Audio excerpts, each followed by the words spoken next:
I sat down with Lynne Basset, who is a fashion and textile historian as well as a museum consultant. So many of us have items that have been passed down to us through our family that we consider heirloom. We have antiques, we have vintage pieces, but rarely do we understand the history behind the items we surround ourselves with. This wound up being such an insightful, educational conversation surrounding the origins, the evolution, the preservation techniques of quilts. I hope you enjoy this engaging, approachable history lesson as much as I did. Welcome to Grandma's Silver, where tradition meets today. I'm Allie, your host and the founder of the Grand Millennial Lifestyle. Here, we blend aesthetics with nostalgia, engaging in conversations with lifestyle brands, designers, and more to rediscover the timeless charm of the past. Join me as we journey from home to heart, illuminating the past and polishing the present with the gleam of Grandma's silver.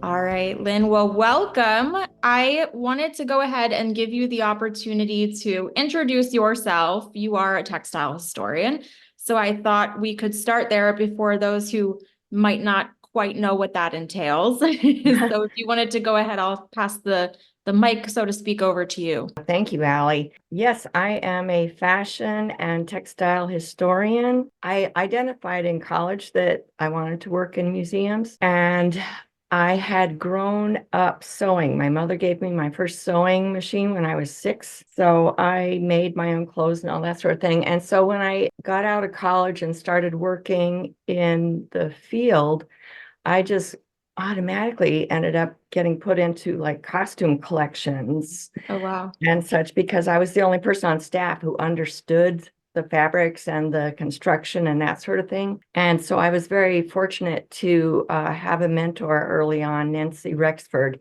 who recognized my feel for this material. And she said, okay, you need to get your master's degree and you need to join the Costume Society of America, blah, blah, blah. And I just did everything she told me to do. I've always just kind of done the best I could with the cards I've dealt. I got married right out of college and we were committed to a particular area. So I haven't had the freedom to move from position to position. Mm-hmm. And so after working in my dream job as curator of textiles and fine arts at Old Sturbridge Village, which is a living history museum that focuses on the 1830s in inland New England, I did that for close to 6 years. And it was a bad time for museums, bad economics and such. And I felt the need to find another way in the museum field. And I got a call one day at the end of a particularly trying day, and this call was a request to come be the costume specialist at the Connecticut Historical Society under an NEH grant. And so I was like, okay, that was my sign from above that it was time to go freelance. And so I have been freelance now for 23 years. Wow. Good for you. That's wonderful. And actually at the moment I am like beyond my limit. Well, thank you for taking the time to fit this into your schedule, because I know you have, we had emailed back and forth and your schedule did in fact look very busy. So it's gotten even worse. Oh my gosh.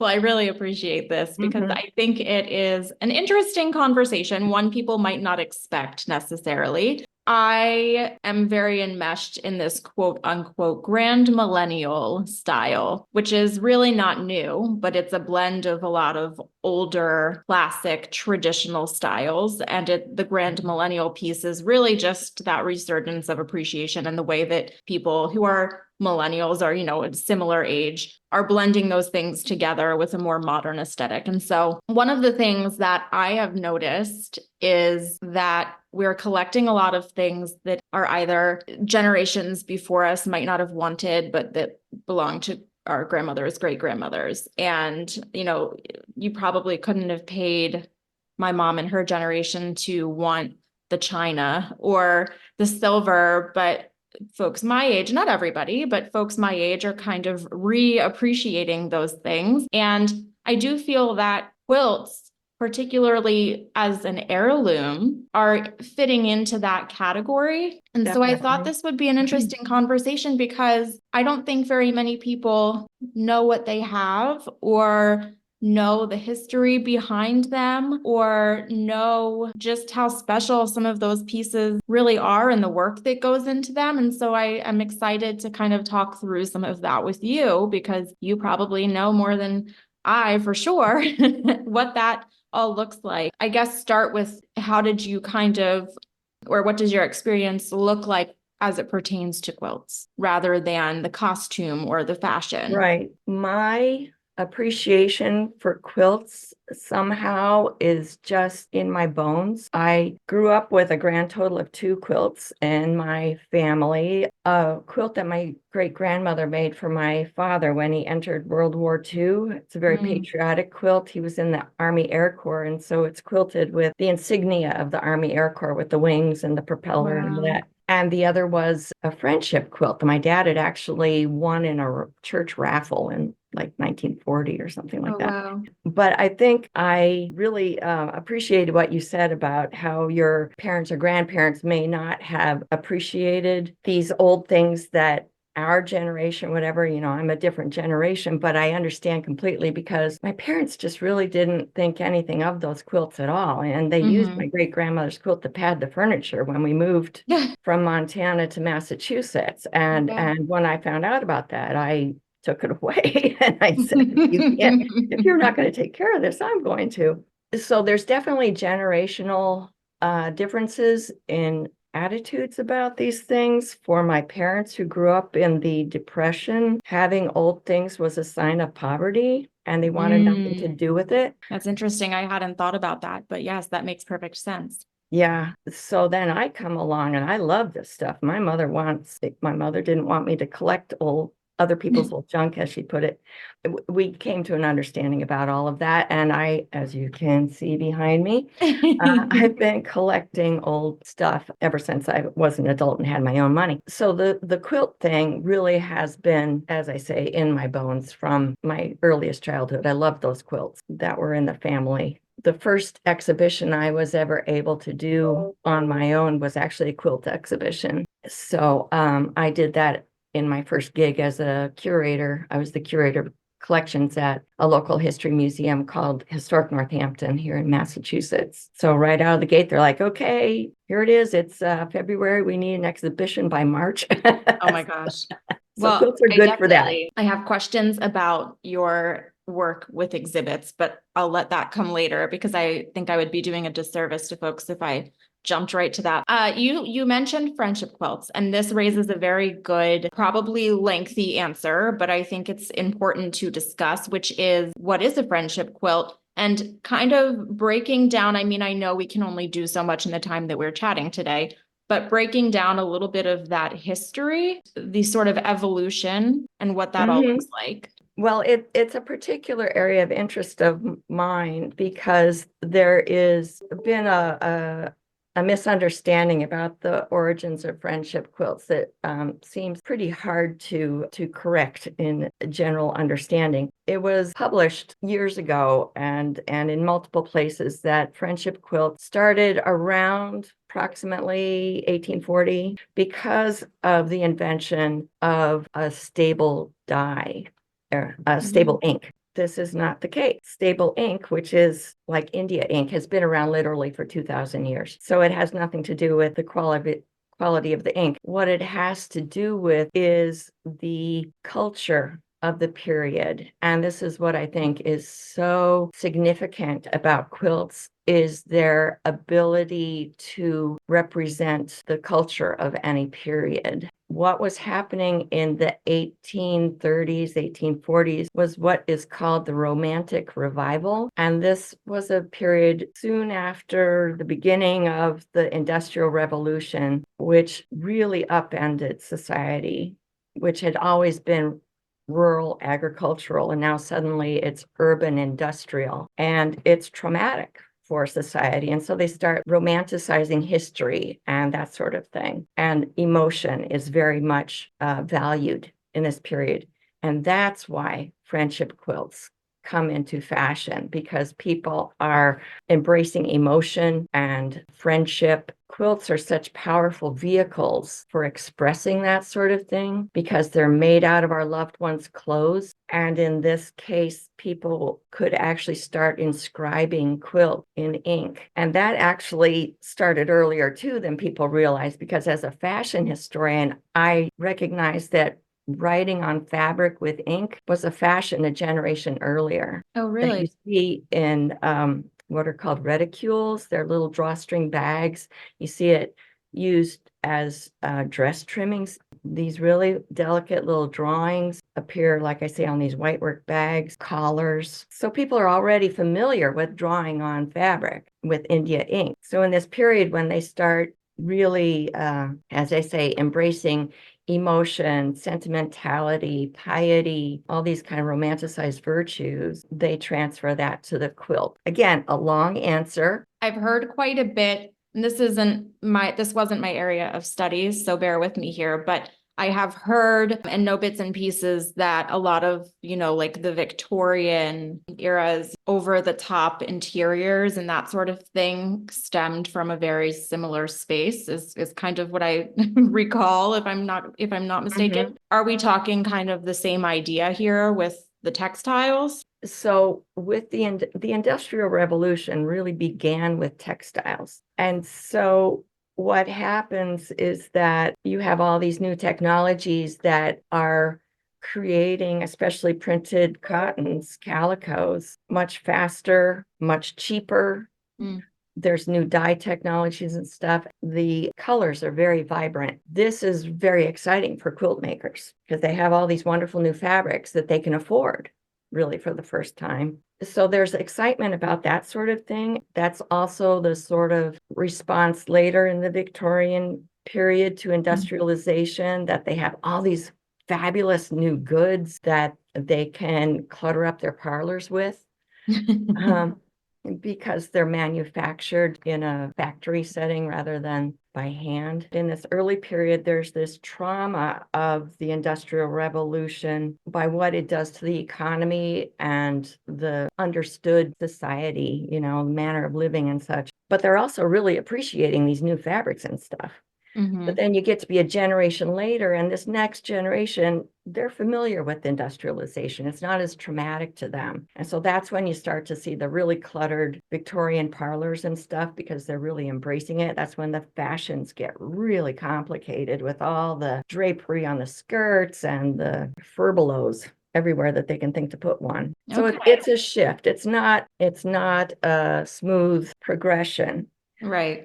But it is an eventual shift in attitudes about manufactured goods and such. So the history of the friendship quilts is one thing, but for those who might not know what that means in a simpler context. Right. There are different types of quilts that are signed with names in this beginning period, like we're talking about, like the 1840s to the 1860s, generally as gifts to someone who is either moving away, moving west, or as a gift. They're often gifts, local minister who is going to another congregation, marriage gifts. And sometimes they are simply signed with names of person's community. Sometimes they have little sayings, little verses written on them about friendship or marriage or something like that. I love it when they have the location and a date on them. Wow. I wish they would do that more often. Yeah. Take note, everybody. It's not too late. Yeah. Oh, Inscribe absolutely. your... I can't tell you how important it is for quilters now to be signing and dating their quilt. So anyway, so that's this first group. And then we get into the Civil War in the 1860s. And this idea gets used for quilts that are made for soldiers recuperating in hospitals and stuff. You'll see more verses and mottos of about how they admire their bravery and that sort of thing. And then after the Civil War, you really start to see the rise of these sort of quilts made as fundraisers for veterans' homes and that sort of thing. And friendship quilts and this sort of fundraising quilt never completely goes out of style or anything. It just kind of ebbs and flows. See it again in the World War I period, again as kind of a fundraiser, and you pay a dime and you have the privilege of getting your name on a quilt, and then it gets raffled off or something to pay for the Red Cross, provide donations to the Red Cross and that sort of thing. Signature quilts. Some of them are friendship quilts. Some of them are fundraiser quilts. What I have seen is I don't know if patchwork is the technical term, but are people gravitating and doing something that is technically a trend? The great thing about quilts is that you can use them for whatever you want. You can use them as your own personal aesthetic expression. They are incredibly powerful vehicles for making a statement. And that's the thing about friendship quilts, the recognition, even in that early period, that these quilts can express something. And that idea has really become embedded in this form of textile, that you can create a message with your quilts, even if you're not literally signing it with names or anything, but you have the ability through the manipulation of fabric to express something, whatever you want. And so we get back to this idea of craftivism, maybe not technically a quilt, but of course we see this with the AIDS quilt, that people use this form with textiles to applique, embroider, piece, whatever, a statement in a quilt. And so we're seeing that a lot now.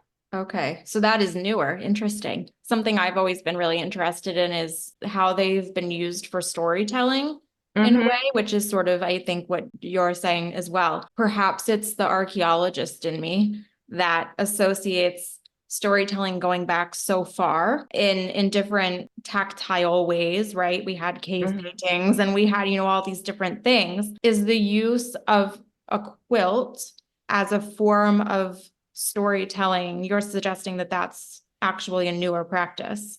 Well, it's a more literal practice, is what I'm saying. People are purposely using their quilts to tell a story. Quilts have been embedded with stories for forever.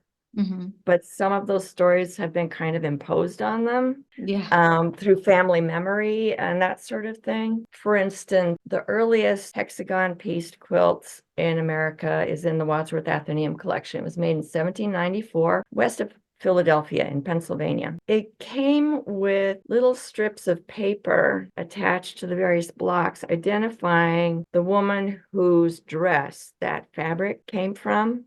Wow. I figured out that those tags were added like in the 1920s. So we've got 1794 and 1920s. And there's an oral history that apparently came down with that quilt that this great-great-grandson, whoever, documented in the tags on this quilt. That quilt had a story in the family that somebody from the outside would never understand. But in the family, it was obviously a very cherished heirloom because they saw a history of their family in that quilt. Doing the genealogy and researching understanding the fabrics, sadly, I found that a lot of it was impossible. The fabrics weren't that old for his great-great-great-great-grandmother. Oh my gosh. But in my research, I figured out a really interesting story of that quilt and how probably some of those people, including Martha Washington, may have contributed fabrics to that quilt.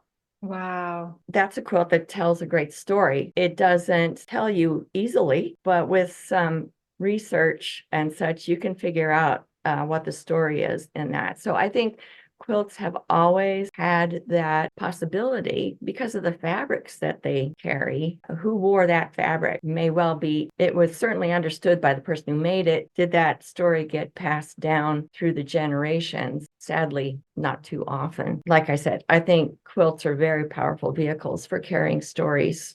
Sometimes you have to dig at them. Sometimes the stories are lost. Sometimes the stories are very evident. That's really interesting. What is the process like of determining its origins? First, you have to start with the fabrics. Are the fabrics of the period? That's always going to be the number one tip off. You can always take old fabrics and make a oldie-timey quilt that might fool some people. You can really get down to the nitty-gritty of the technique that it's made with, the batting that's inside it, the way it's finished, how much wear is on it. All of these things can tell you about a quilt. Another 18th century quilt that's had a lot of exposure and misunderstanding is the so-called Saltonstall family quilt that was said to have been made in 1701. It's what's called a template pieced quilt, which means that the maker cut paper in the shape of the pattern pieces and basted fabric over these paper templates and then whipped all these pieces together to form the quilt top. At some point in, I think, the early 20th century, when this quilt entered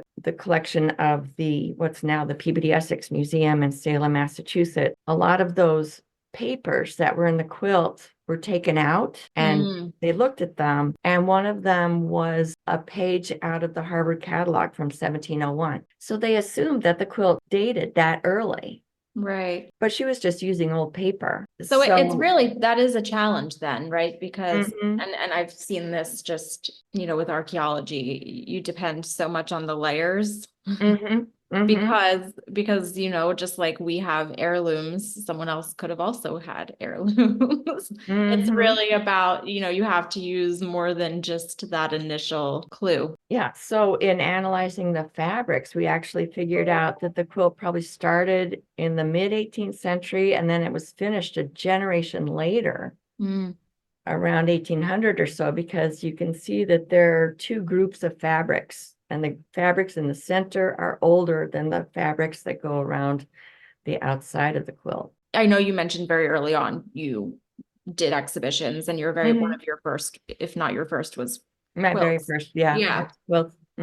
So let's talk a little bit about preservation. I think folks tend to not realize how much work goes into the exhibits that they're seeing in museums and just how careful they need to be. And I mean, there is so much to take into consideration with preservation to even be able to have things out on exhibit. What does that Right. look like as it pertains to textiles? Well, textiles are particularly complicated, and because they're so sensitive to light and the accumulation of dust and dirt and that sort of thing, that's why textile exhibits of any sort tend to have very low light, because you have to protect them from fading, and certain fibers are more susceptible to that than others. Like silk is the most fragile when it comes to light exposure. When you have a quilt, it tends to actually be fairly heavy. And so you have all these old stitches holding all these different parts together if it's a pieced quilt. So you can't always necessarily just hang it straight on the wall. Sometimes we have to put them on slant boards so that there isn't so much stress at the top of the quilt that might pull stitches out of place and that sort of thing. We have to check every piece that's going on exhibit to assess its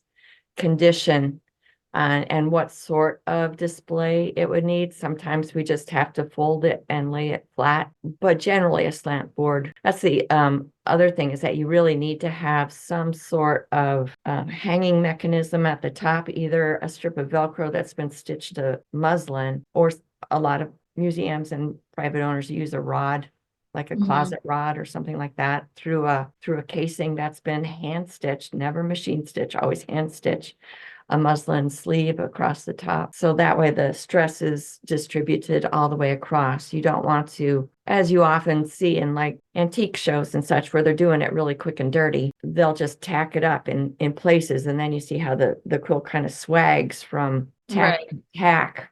So that's applying a lot of stress that can cause permanent distortion and even tearing. So you want to avoid that sort of thing. Now you mentioned never machine, only hand stitched. Why is that? So you can remove it easily if you need to. Okay, because a hand stitch is easier. Right. Yeah. And machine stitching also is just an awful lot harder on an antique fabric, which may be fragile to begin with. So that's just an awful lot of pounding with a needle, an awful lot of holes and just too much stress on the fabric. What happens for folks who have a quilt at home that might regularly sit out on a bed, might not get used all the time, but is, Mm-hmm. on the bed, or they have it in their living room, or it's displayed Mm-hmm. somewhere in the home. What are things they could be doing to kind of preserve it in Mm-hmm. that space? Privately held quilts, of course, are different from museum quilts. Mm-hmm. They're your own. You can do what you want. You have to keep in mind that if you use them, hanging over your railing, it's not going to last. So Right. you just have to decide decorative value or is it heirloom quality. So things that you can do, you can rotate so that no one quilt is out all the time. Mm-hmm. Displaying like on a guest bed is great, a bed that doesn't get used a lot, because keeping it flat, of course, and keeping it unfolded relieves a lot of stress on the fabrics. What you have to worry about there is like light and dust exposure. So like I do in my guest room, I throw a sheet over it all just so it doesn't have that exposure when it's not in use. If you have quilts in storage, acid-free boxes are the best, and you can get those from a variety of archival suppliers. You can just Google archival storage or something like that, and you'll probably come up with like University Products and Gaylord and companies like that. Acid-free tissue is also important. A lot of people keep quilts in pillowcases, which I think is a really bad idea. You have to fold them so much, and there's no space for actually padding the folds. What we recommend is taking either acid-free tissue or actually sewing what we call a snake of batting covered in muslin to shove in the folds of the quilt as you fold it. Okay. That keeps those fabrics from being creased really hard, which can eventually lead to a break in the fabric.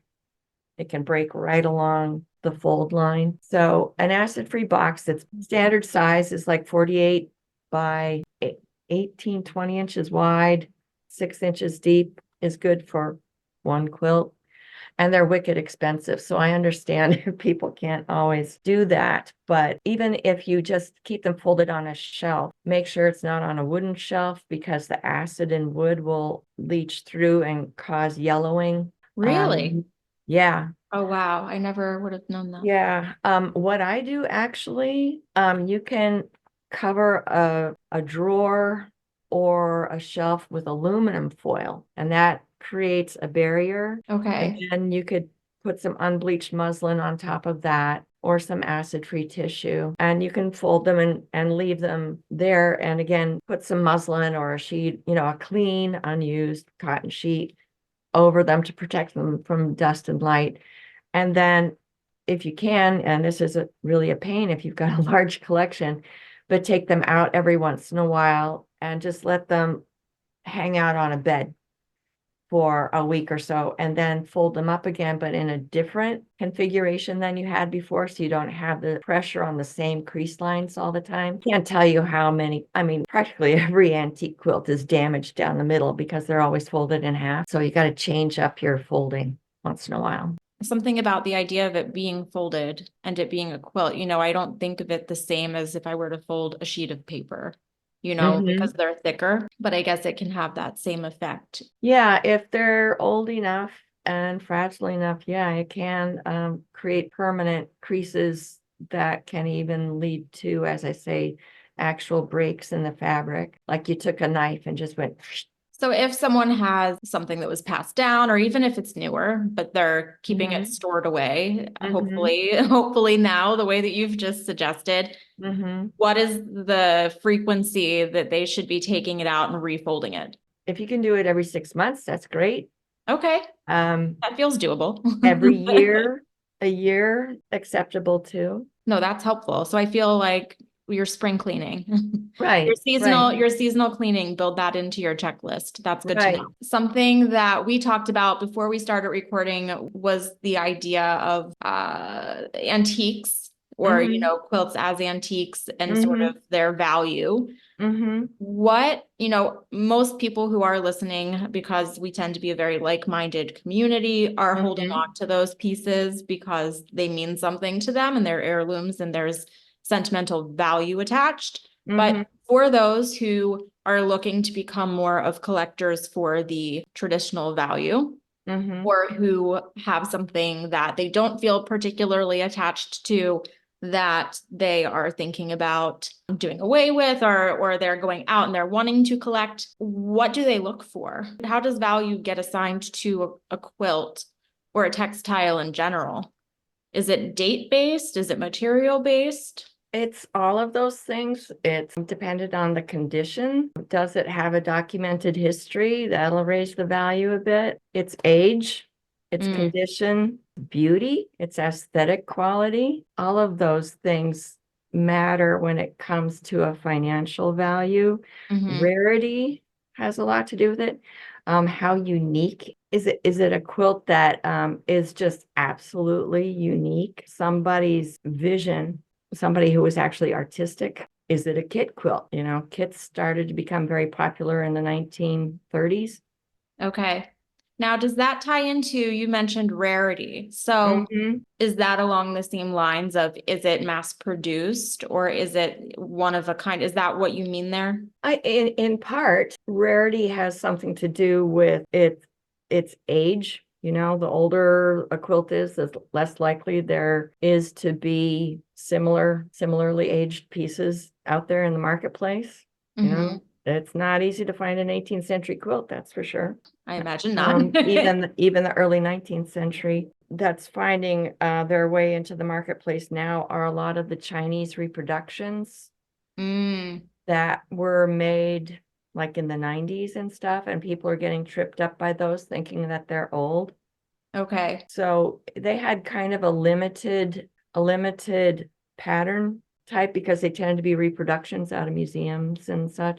They also tend to have a knife edge finish rather than a bound edge. So that's something that you can look for. And what I mean by a knife edge means that the front and the back are turned into each other and then top stitch rather than having a binding around it. And there are quilts out there that people fake, unfortunately. They might have an old quilt that's kind of beat up or something, and they'll repair it with either new or old fabrics. So you have to be able to recognize, is that a patch? Is that original to the quilt? Is that a replacement? I mean, it can even come down to understanding period thread. You know, is that a 19th century sewing thread or is that a modern polyester thread? It can get complicated. Always ask the dealer and make them sign a receipt with the date on it and any condition issues so that if you find out later, you can go back to them and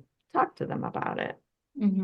Along those lines, because we're talking about the constant evolution of textiles, where do you see the evolution of quilts, textile? I mean, I know textiles is a very broad, loose term, but where do you see that going? People are becoming incredibly imaginative with the medium now. And sometimes, you know, frankly, I wonder, you know, is that it may be displayed in a quilt show, but is that really a quilt when things are machine embroidered as opposed to being quilted and such? You know, I'm all for the textile arts and doing whatever you want, but I'm a little skeptical of some things that are called quilts now.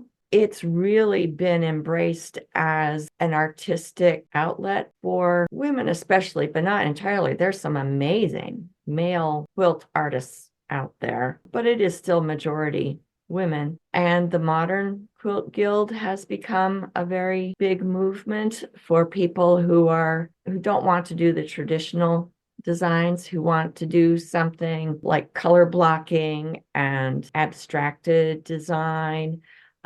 There's amazing things being done in that way. One thing I admit to being a little concerned about is how many quilts now are made with really heavy machine quilting. Those quilts are not going to last. So are you saying those that are like very thick bedspread sort of material, or what do you mean there? What I mean is they might even be a whole cloth quilt, meaning they're all the same fabric. They're not applique or pieced of different fabrics.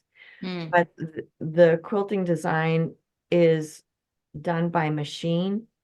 So they have these long arm machines now where you can machine quilt a design in a very large scale, but they quilt them very, very heavily. And it may look really remarkable right now, but it's not a quilt that's going to last. It's not going to stand the test of time because it's basically damaged the fabric by sewing it. It's probably going to fall apart within a generation because the fabric's been so weakened by all that machine quilting. Okay. That is a shame. Personally, I'm old-fashioned. I still love the hand quilting, but I appreciate the skill and design that goes into a machine. For folks who are looking to have these for sentimentality, there's probably more of the hand quilting going into it. My grandmother was a seamstress, made beautiful, beautiful, beautiful, I mean, everything, all my clothes when I was a little girl. And yeah, so that's something that I would love to pick up at some point. But yeah, I think that, I'd hate to see it be this sort of lost art. I mean, that would be terrible. Unfortunately, hand making clothes is becoming something of a lost art. There's a lot of quilting, a lot of sewing of that sort, but less and less sewing clothes, which is, I think, a terrible shame because people aren't recognizing quality in clothes, which is really, here I'm getting off onto a sidetrack, forgive me. That's all right. It's my latest soapbox. The damage that is being done to the environment and to labor forces by the fast fashion industry is huge. I believe it. I absolutely believe it. Yeah. And the quality is terrible. The quality is terrible.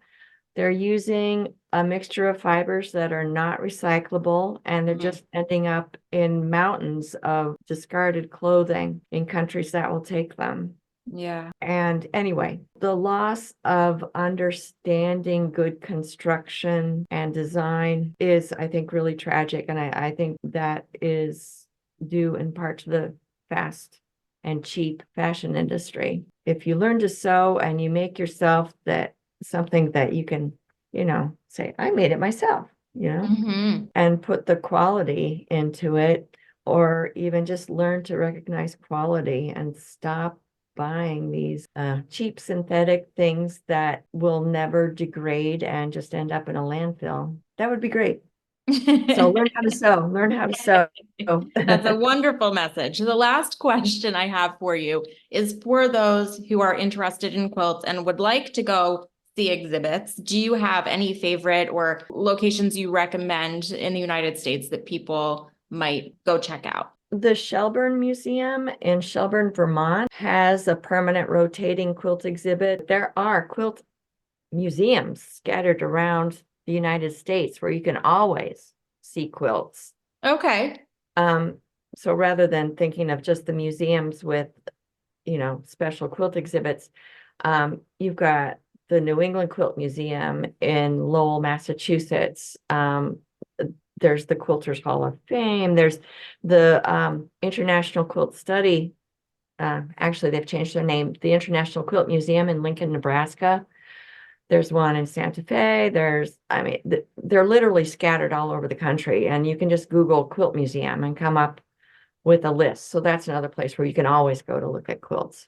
Okay, perfect. I will post some of this in our show notes. I'll grab links and make sure people can easily navigate to some of those different museums, exhibitions. We'll also link to your social media because it is a really interesting topic, and some of the different areas of conversation, it's really varied is I think what I'm trying to say. It's a really nuanced, varied topic that, when you shared with me some of your upcoming conversations, they look like a lot of fun. So I will share those with everybody. Thank you for being here. Thank you so much for asking me to do this. It was fun.